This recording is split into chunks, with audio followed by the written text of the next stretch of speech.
spoons. No, that won't work. You've been looking for a spoon that would feed you, but there's no such spoon. We need to eat without spoons.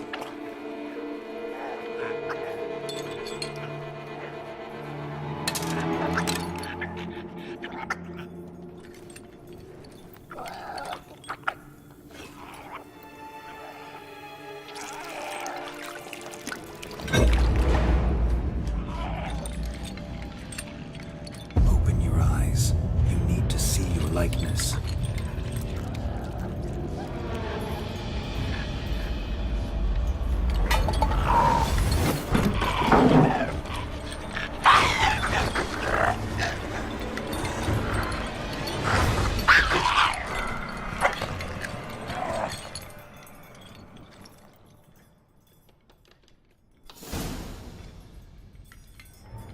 Think it worked. Just not quite like I expected.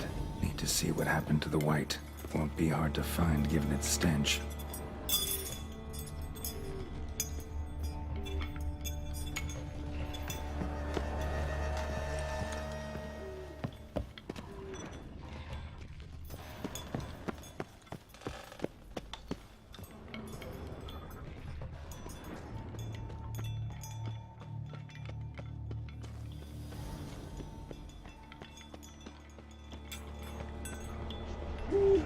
Come on, come closer.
Easy. Not gonna hurt you.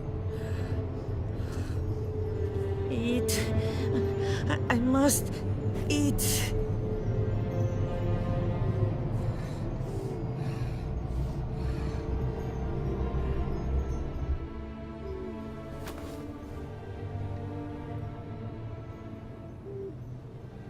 I'll take you someplace safe.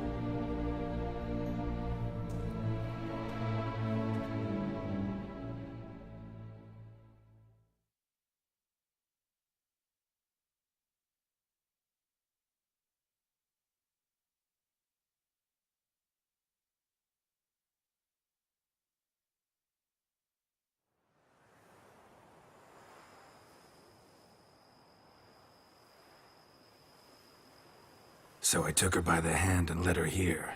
Seemed the only sensible place for her. You did the right thing, sir. She should recover quickly here. I'm deeply pleased, finally, to make your acquaintance, sir, though I do regret the specific circumstances. In all the commotion, I fear I neglected to introduce myself. I'm Barnabas Basilfolti, and by order of the Duchess, I am to serve as your major domo at Corvo Bianco. Nice to meet you, Barnabas Basil. Love to talk more, but got urgent matters to attend to. While I'm gone, please make sure she gets everything she needs. Don't worry, sir. I shall see to everything. She is safe here and in good hands. She'll soon be back on her feet. Might actually take a while. She hadn't eaten anything in over 100 years when I found her. Horrid. Whatever brought this about?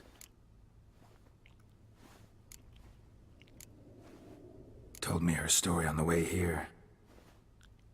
Her name's Marlena. She was once the very beautiful and proud heiress to the Trastamara estate. One evening, when she was holding a banquet for friends, a beggar came to her gate seeking alms. He had a bowl and a spoon with him. He sat outside her fence and waited. I've heard of the custom. An ancient rite of hospitality that obliges one to give food and drink to such a guest lest he depart hungry. To neglect the custom is to bring great misfortune down upon oneself.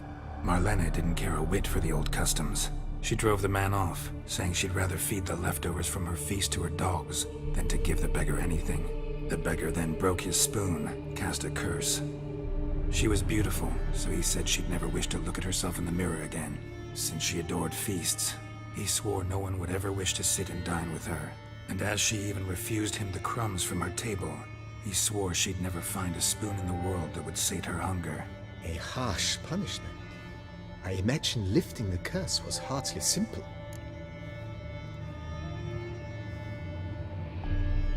Curses are tricky. They play on irony. Always gotta figure out what the catch is. Marlena had spent decades looking for a way to lift it. Transformed into a wight, she stole spoons and lured folk into her home, trying each time to get them to dine with her. Didn't work. So what did? Someone had to sit down and share a meal with her, of their own free will. They had to eat without using spoons, and make her look at her reflection. That's it? That was all it required? Simplest solutions are sometimes the last that come to mind. Besides, when you're a wight, it's pretty damn hard to find willing human company for a feast. I imagine so. But, most importantly, it is